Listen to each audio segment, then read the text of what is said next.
Đường dài lên lên tông buồn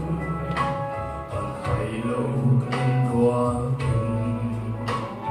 suy bưng lên đêm cười cả trái lối thật đi mà sẽ dần qua lòng trái ôm qua nhưng mà lên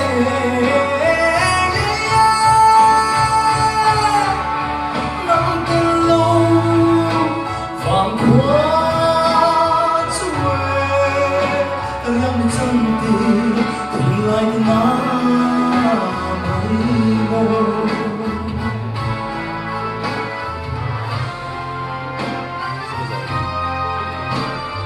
trái thơ trang để đi lại buồn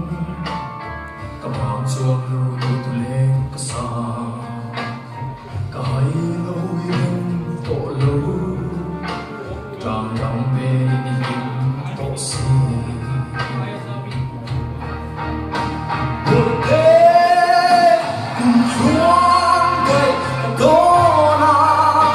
cùng xuống về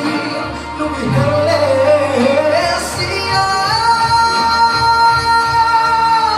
tôi nói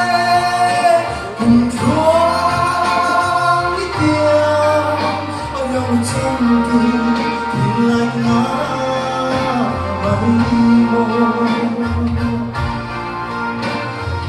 Ola di sua jari ruangkan boleh nanti kalian kau sama kamu dengan maimu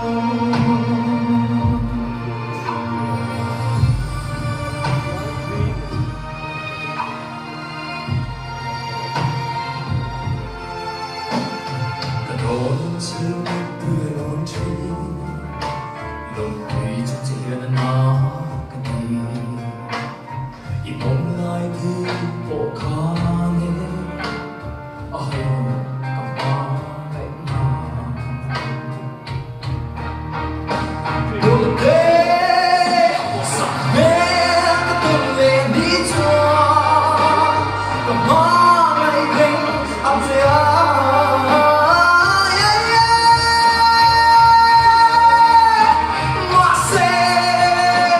mình sẽ thiêng mãi rồi tình mình mong cha